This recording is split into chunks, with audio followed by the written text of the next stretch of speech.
porción que se encuentra dentro del Evangelio de Mateo.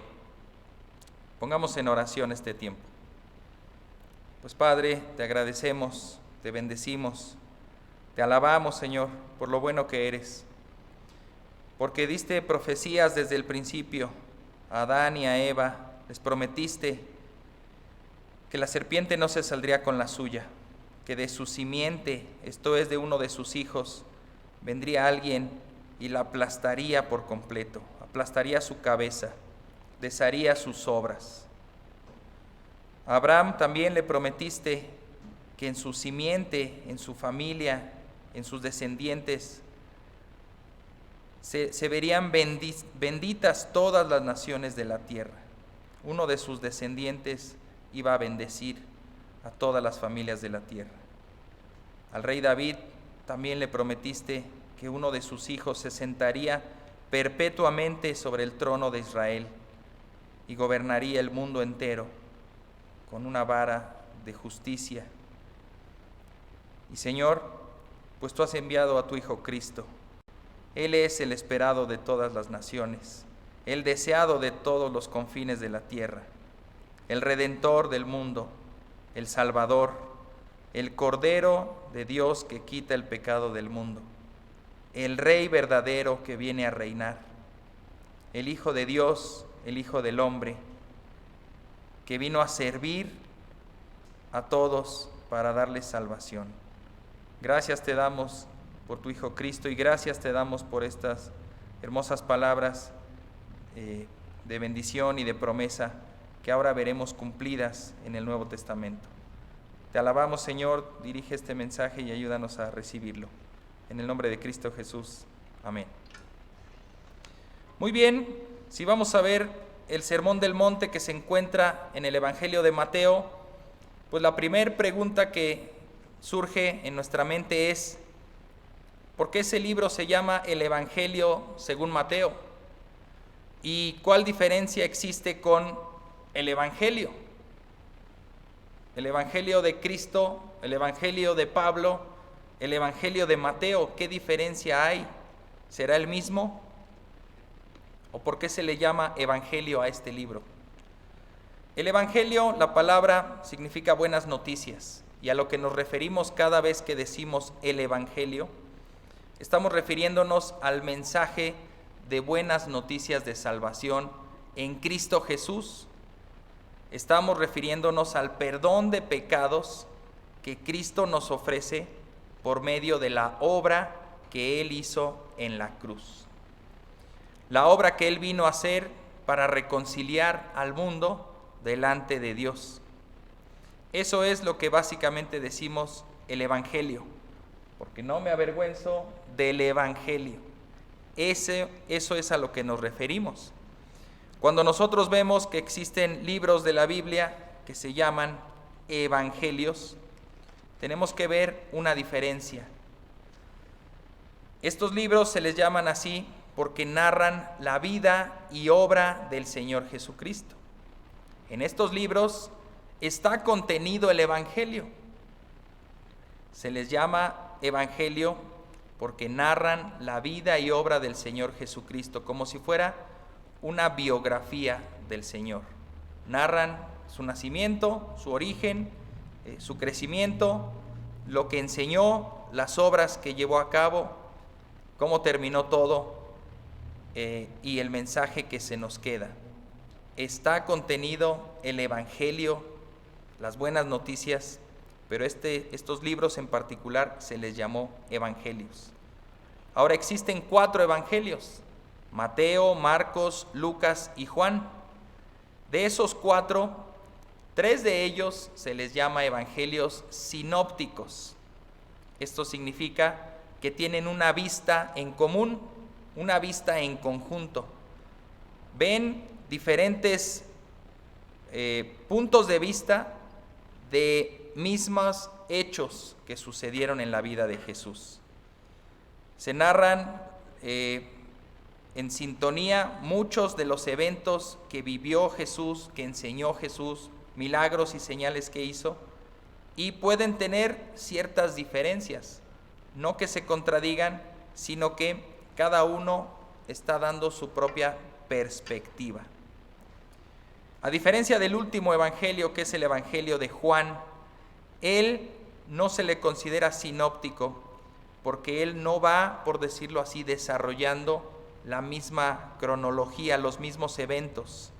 El evangelio de Juan es más un evangelio espiritual, es más un evangelio cargado de la enseñanza profunda de Cristo y no tanto de las señales y de los milagros que realizó.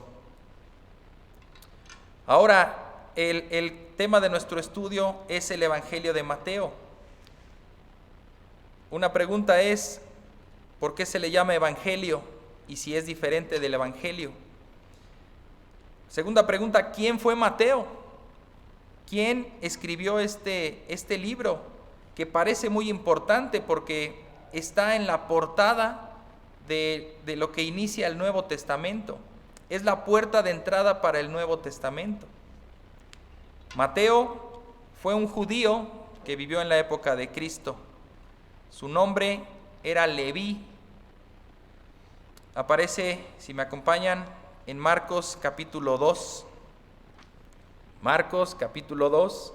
También Mateo relata acerca de este hombre, pero lo veremos desde la perspectiva de Marcos. Marcos capítulo 2, versículos 14 y 15. Ahí nos dice quién fue este Mateo y cuál fue su verdadero nombre. Marcos 2, 14 y 15 dice, al pasar, está hablando de Jesús, que se encuentra en Galilea, vio a Leví, hijo de Alfeo, sentado en la oficina de los tributos, y le dijo, sígueme, y levantándose, lo siguió. Y sucedió que estando Jesús sentado a la mesa en casa de Leví, muchos recaudadores de impuestos y pecadores estaban comiendo con Jesús y sus discípulos, porque había muchos de ellos que lo seguían. Vemos entonces aquí datos interesantes. Su nombre era Leví. El pasaje paralelo está en Mateo 9:9, que ahí se puede ver claramente que se dice estaba Mateo. Vamos a leerlo solamente rápido sin distraernos de nuestro otro pasaje. Mateo 9:9. Cuando Jesús se fue de allí, vio a un hombre llamado Mateo, sentado en la oficina de los tributos, y le dijo, ven tras mí, y levantándose, lo siguió. Es el mismo pasaje, aquí podemos ver a lo que se refiere los sinópticos, el mismo hecho visto desde diferentes perspectivas. Mateo no dice que después de eso se fueron a su casa a comer y que Jesús estaba sentado en la casa de él. Dice que estaba en la casa, mas no dice que era de Mateo. Acá en Marcos sí dice que era la casa de Mateo. Como segundo dato, tenemos que ver que el oficio que desarrollaba este Leví, el oficio que desarrollaba era recaudador de impuestos. También en otros pasajes van a encontrar que se les llama publicanos. Él fue invitado por Cristo en la ciudad de Capernaum, en la región de Galilea, y pues este llamado rindió frutos, porque después de esa cena siguen avanzando los capítulos, los versículos, y después vemos que Jesús lo nombra uno de sus apóstoles, uno de sus seguidores. Eso aparece en citas paralelas de Mateo 10, Marcos 3 y Lucas 6. Ahora, cuando el mismo Mateo narra acerca de quiénes son los seguidores de Jesús en Mateo 10, él comienza a dar una lista. Vamos a verlo en Mateo 10, versículo 3. Mateo 10, 3. Dice así, bueno, desde el 2, los nombres de los 12 apóstoles son estos. Primero Simón, llamado Pedro, y Andrés su hermano, Jacobo, el hijo de Zebedeo, y Juan su hermano, Felipe, Bartolomé, Tomás y Mateo, el recaudador de impuestos. Jacobo, el hijo de Alfeo, y Tadeo, Simón el cananita y Judas Iscariote, el que también lo entregó. De todas las listas mencionadas en los otros pasajes paralelos, ninguno menciona quién es Mateo. Por lo menos en esta lista no se dice y Mateo el recaudador de impuestos o el publicano. Solamente Mateo se anima a describirse tal cual es él. Los otros escritores pues tuvieron quizá bondad o ese respeto de decir, bueno, su vida pasada ya fue, no lo vamos a etiquetar así toda la vida. Sí, él era el recaudador de impuestos, pero ya no lo es. Ahora es un seguidor de Cristo. Esta es una evidencia también donde podemos ver que Mateo es el escritor de este libro. Al él mismo mencionarse despectivamente, no era, sin duda alguna, no era un trofeo, no era un premio decir que eras recaudador de impuestos. Ahora, ¿qué era un recaudador de impuestos o un publicano? En la época del Imperio Romano, el imperio hacía una subasta pública y vendía los derechos para recaudar los impuestos en las ciudades. Y pues gente poderosa, podrían ser senadores, gente del gobierno, gente muy rica, compraba esos derechos, compraba esas concesiones para ir y cobrar los impuestos públicos a las ciudades. A su vez, estos publicani, que así se llamaba en latín, publicani, ellos contrataban a otras personas que hacían el trabajo sucio, por así decirlo.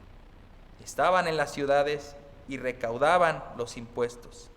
Generalmente eran personas de la misma ciudad.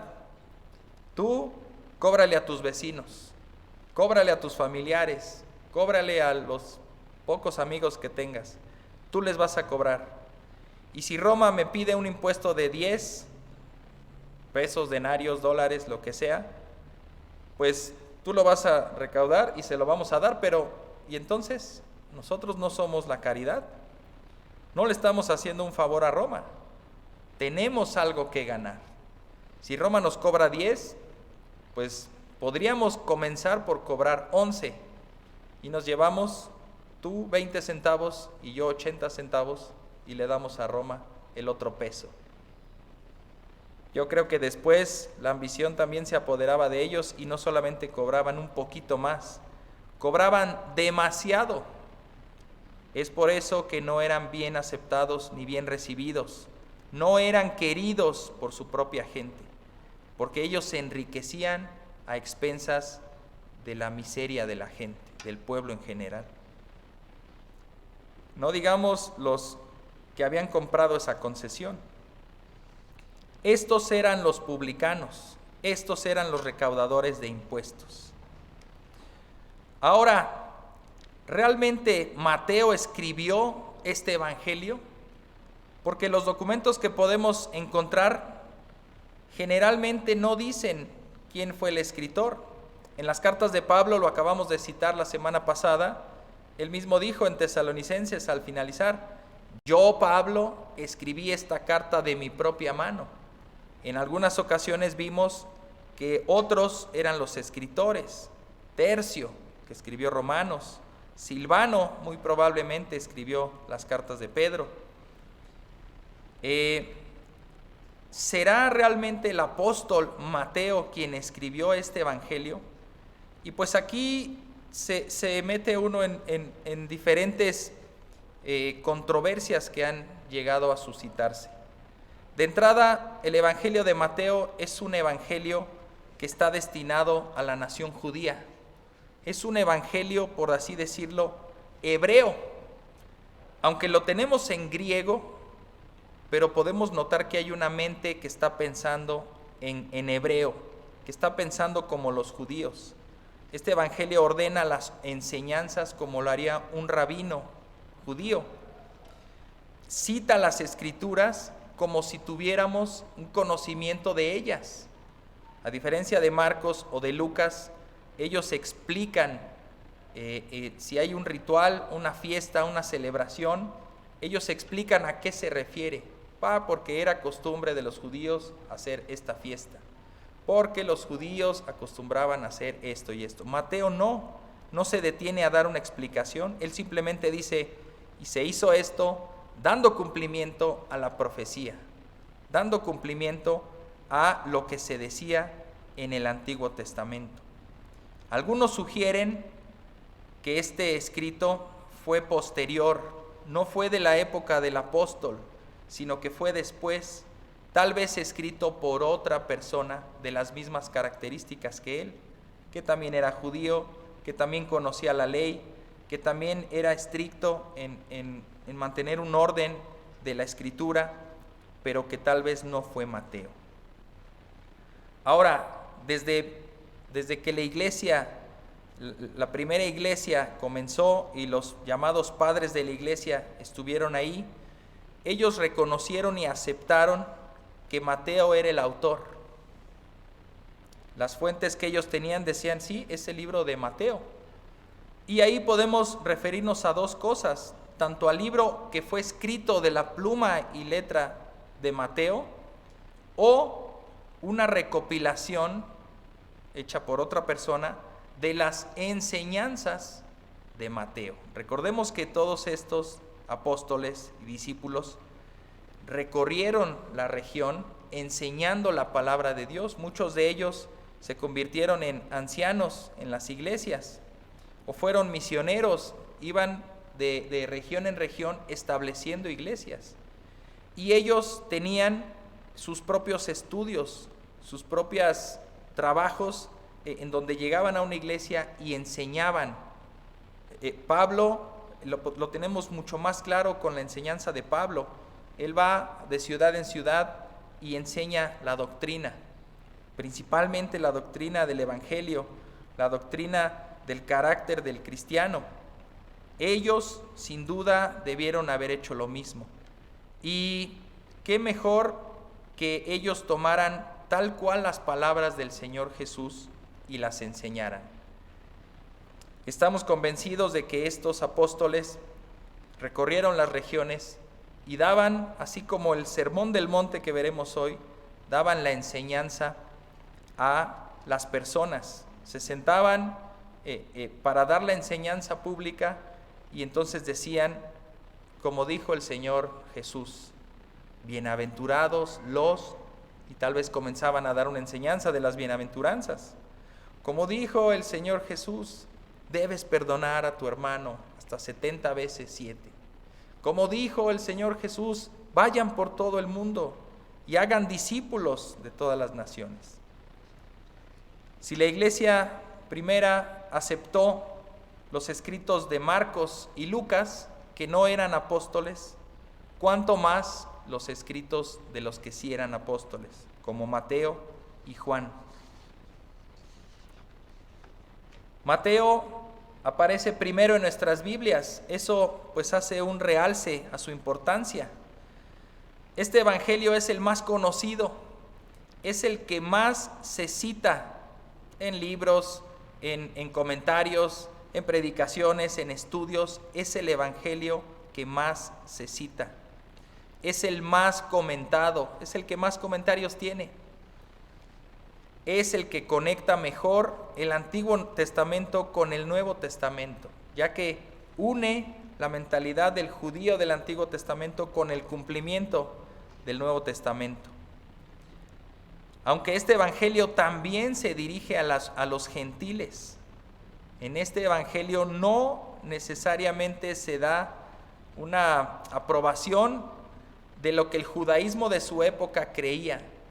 Todo lo contrario, muestra a un Jesús oponiéndose severamente a los fariseos y a los religiosos de su tiempo, queriendo explicar el corazón y la verdadera doctrina del antiguo. Lo que se sabe es que el Evangelio de Marcos es el más antiguo, por lo menos en la evidencia. En los rollos del Mar Muerto se descubrió que el Evangelio de Marcos que se encontró ahí está fechado o data del año 50 después de Cristo. Las copias que se cree que tienen de Mateo son después del año 80. Es difícil ponerle fecha.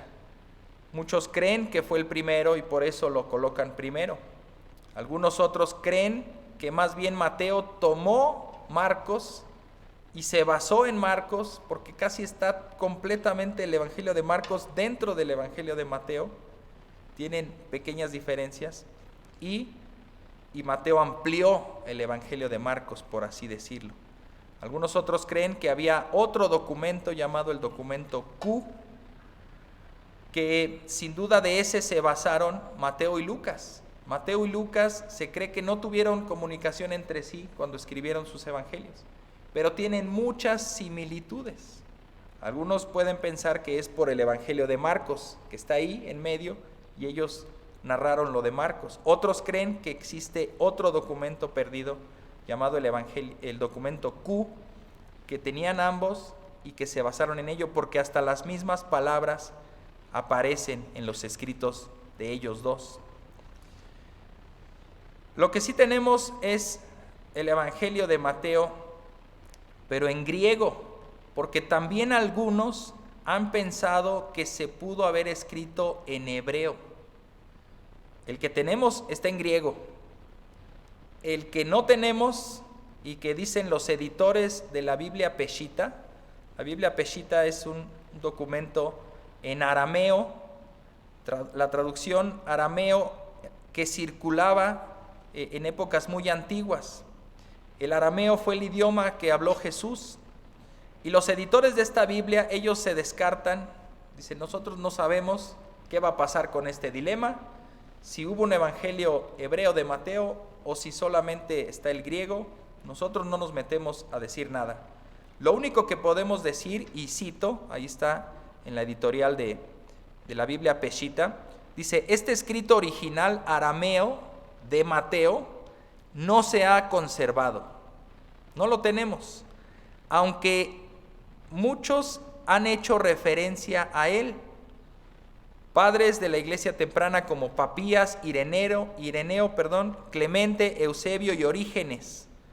Si bien Mateo pareció basarse directamente en las palabras de Jesucristo para escribir el Evangelio, así como para su propia enseñanza, la iglesia utilizó posteriormente el Nuevo Testamento, el nuevo texto griego de Mateo, que probablemente fue traducido y supervisado por el mismo Mateo.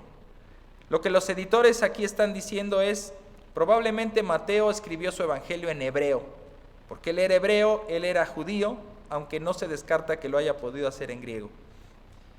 Porque también él quería comunicárselo a la nación de ese entonces, a la nación judía. En hebreo, vas a citar palabras del Antiguo Testamento, pues ponlas directamente en hebreo.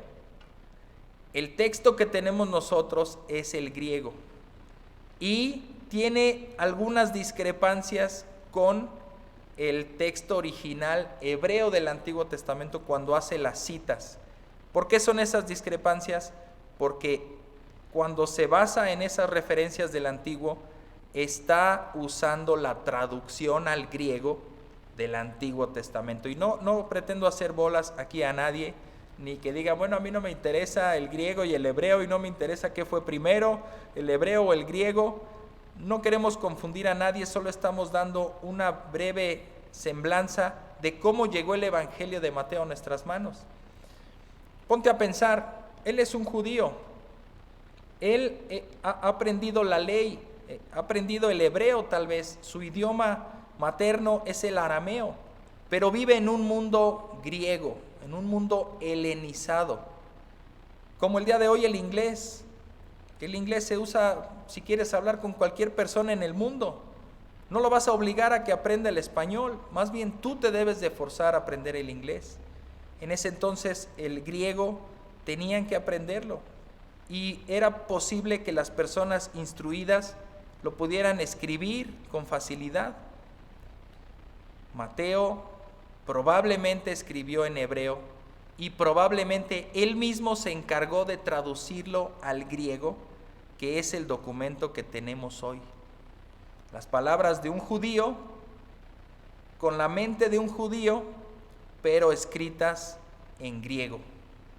Es lo que creemos, es lo que algunos creen.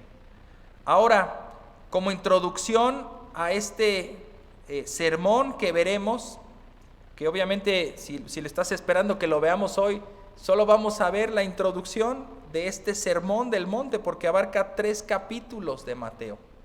Es una verdadera joya lo que tenemos aquí. Para ver cómo encaja este sermón en el Evangelio completo de Mateo, tenemos que dar también una breve explicación del Evangelio. Este Evangelio presenta al Señor Jesucristo como un rey totalmente inesperado. Dios lo envió, pero no lo envió a la capital, Jerusalén, para que ahí discutiera con los religiosos, para que ahí discutiera con las grandes mentes de su época. Este rey, este Mesías, fue enviado a las multitudes ignorantes y despreciadas de la región de Galilea. Un texto muy hermoso que aparece en el Evangelio de Mateo. Está en Mateo 4. Mateo 4, versículo del 12 en adelante. Mateo 4, 12. Dice así: Cuando Jesús oyó que Juan había sido encarcelado, regresó a Galilea. Saliendo de Nazaret, que fue su hogar, donde vivía su madre, su padre, sus hermanos, donde vivió su infancia, salió de Nazaret y fue a vivir a Capernaum, pero todo esto está en la misma región llamada Galilea. Él vivió en Capernaum, entonces se independizó, agarró sus cosas. Recordemos que fue bautizado por Juan en el río y entonces fue a la región de Galilea, Capernaum, una ciudad junto al mar, en la región de Zabulón y de Neftalí, para que se cumpliera lo dicho por medio del profeta Isaías cuando dijo: tierra de Zabulón y tierra de Neftalí, camino del mar al otro lado del Jordán, Galilea de los gentiles. El pueblo asentado en tinieblas vio gran luz, y los que vivían en región y sombra de muerte, una luz les resplandeció. Dice el versículo 17: desde entonces Jesús comenzó a predicar: arrepiéntanse, porque el reino de los cielos se ha acercado. Este evangelio habla del rey y habla del reino. A lo largo del evangelio de Mateo hay 5 discursos del rey. El primero de ellos es el Sermón del Monte. Un bosquejo le puede llamar así: los estatutos del reino de los cielos. Es el primer discurso. Está Mateo del 5 al 7. El segundo discurso está capítulos 10 y 11. Tercer discurso, capítulo 13. Ahí en esos 2 discursos él va a hablar del misterio del reino.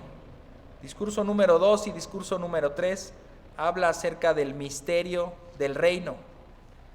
Discurso número 4 está en el capítulo 18.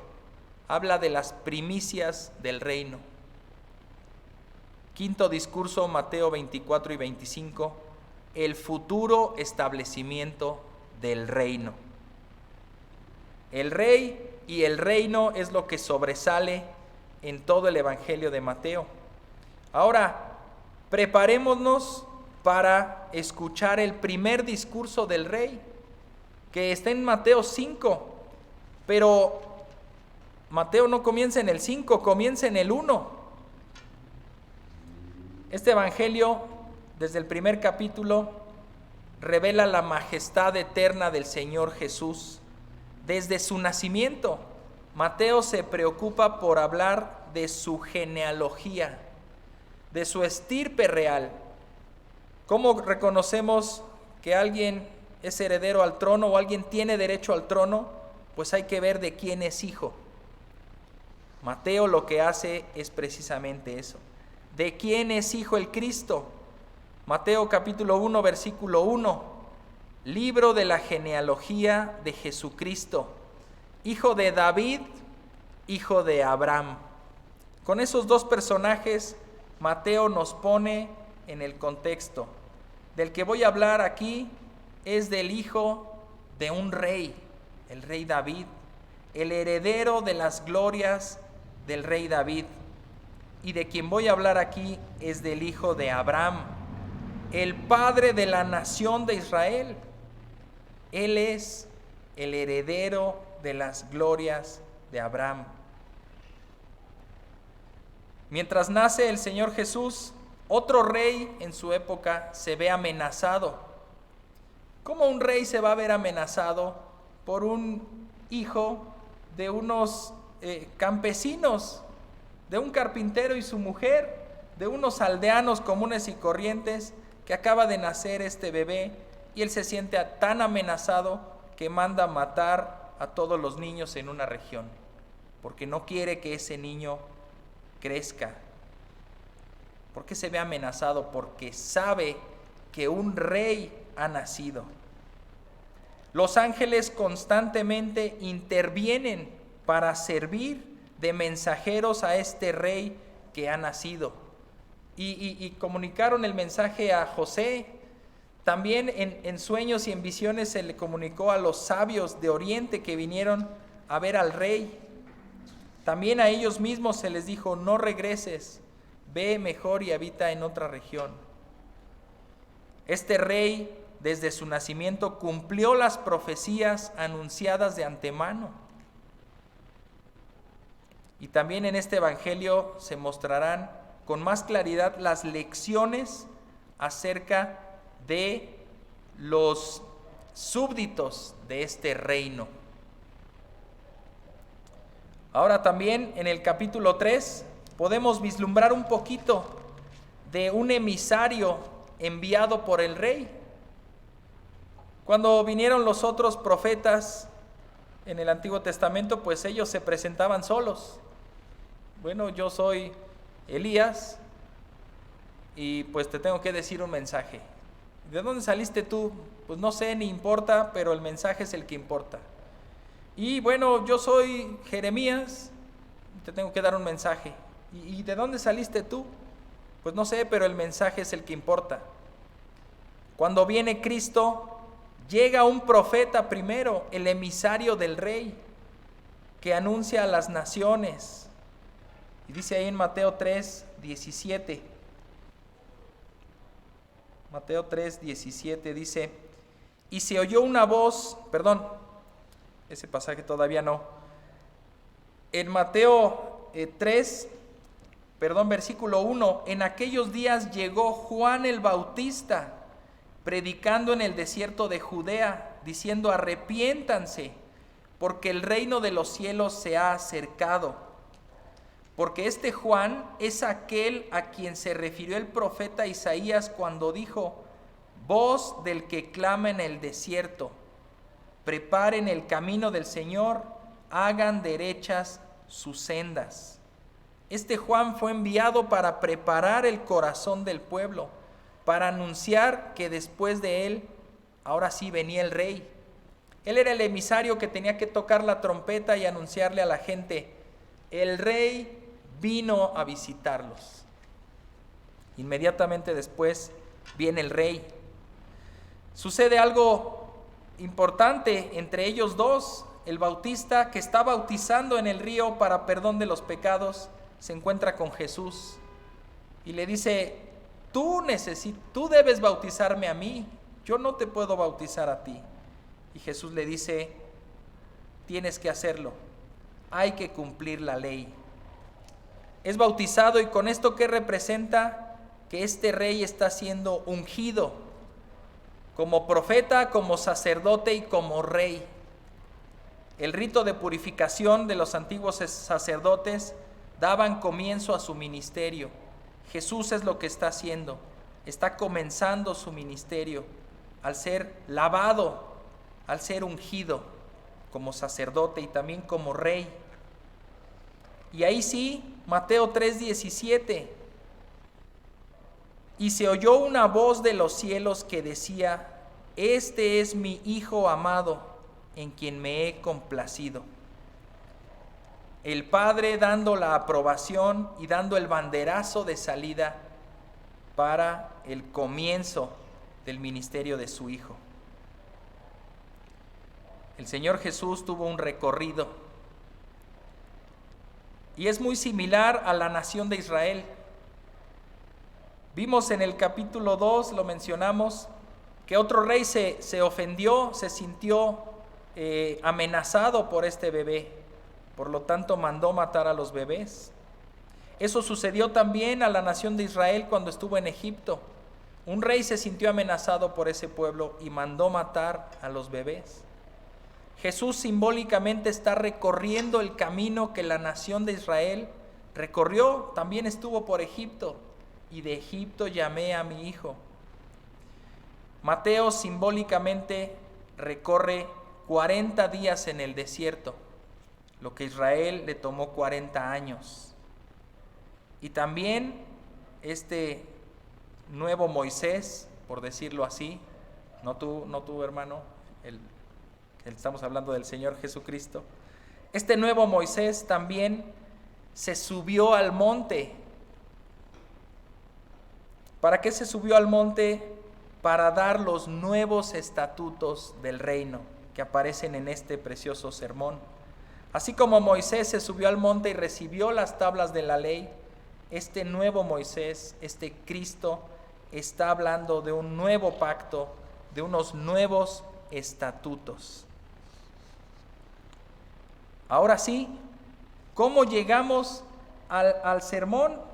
Vayamos a Mateo 4, ya dijimos que él se trasladó a la región de Galilea. Capernaum ahora era su ciudad. Estaba ahí recorriendo las aldeas. Dice Mateo 4, desde el 23, y Jesús iba por toda Galilea, enseñando en sus sinagogas, proclamando el evangelio del reino, sanando toda enfermedad y toda dolencia.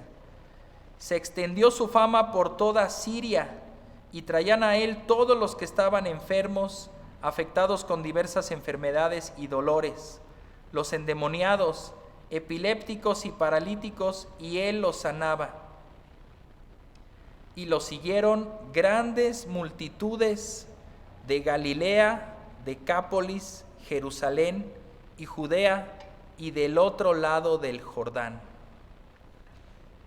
Ahora sí, el Señor Jesús en Mateo 5 dice así: cuando Jesús vio las multitudes, esas multitudes que lo estaban siguiendo por su fama, por los milagros, por las señales que él estaba haciendo, por el mensaje que él estaba proclamando, lo comenzaron a seguir. Jesús vio a estas multitudes, subió al monte y después de sentarse, sus discípulos se acercaron a él y abriendo su boca les enseñaba diciendo. Y es interesante ver que Jesús se sube al monte. Cada cosa que Jesús hizo tenía un significado y mostraba un simbolismo. Quizá tú no te habías percatado de semejanza o simbolismo con la nación de Israel o con el mismo Moisés. Cuando Jesús sube al monte es algo importante. Los montes también simbolizaban como un altar natural, un lugar que te acercaba a Dios.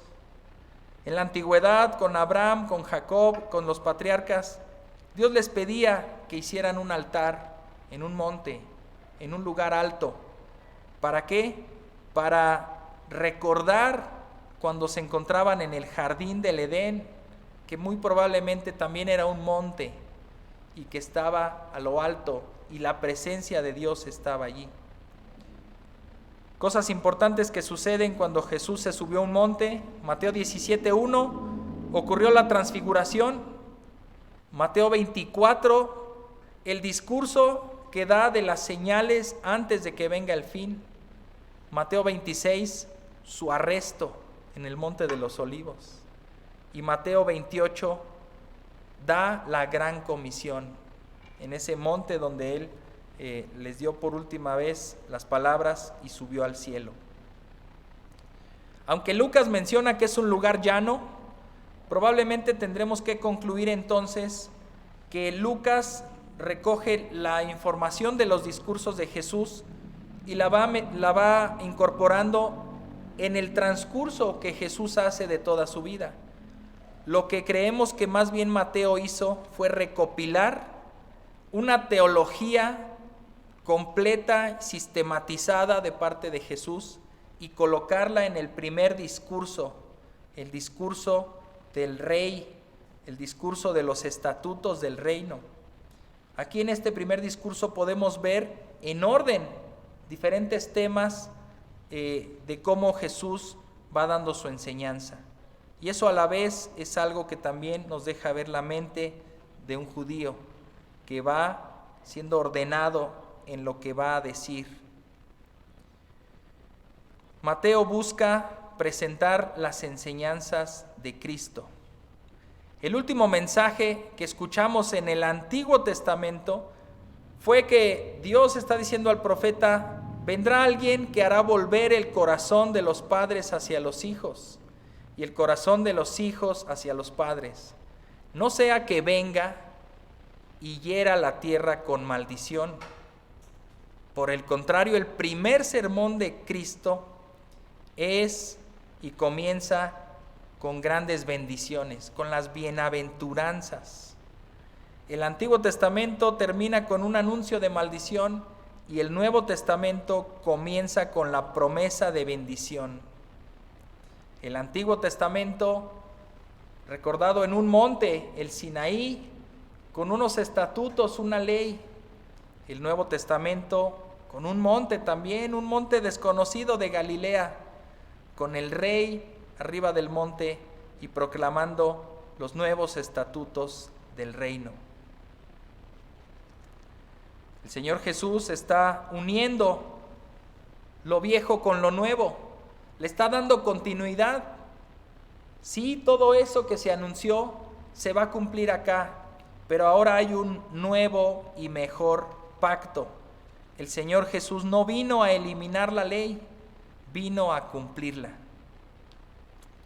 La palabra Mesías, que en el griego aparece como Cristo, que significa el ungido, el enviado, el único, el que esperábamos, el Salvador, aparece 15 veces en este evangelio.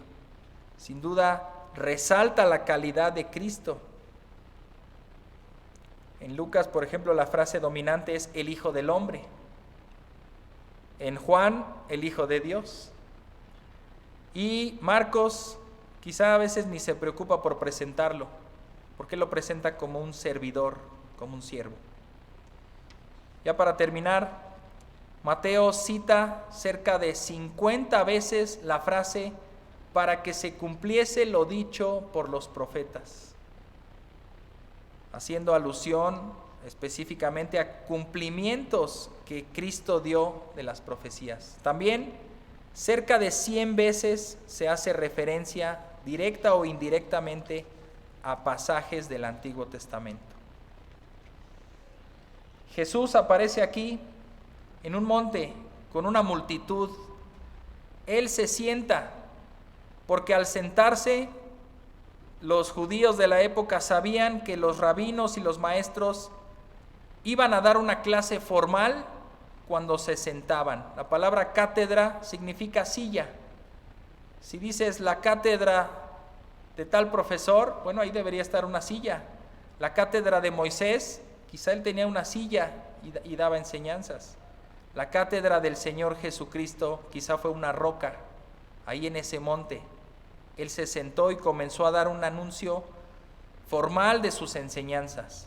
No iba por el camino, no estaba en otra actividad que podía ser también su enseñanza, pero quizá más coloquial. Aquí está tomando el lugar de preeminencia, se está sentando y los demás saben que el profesor va a comenzar la clase, saben que el maestro va a comenzar el sermón.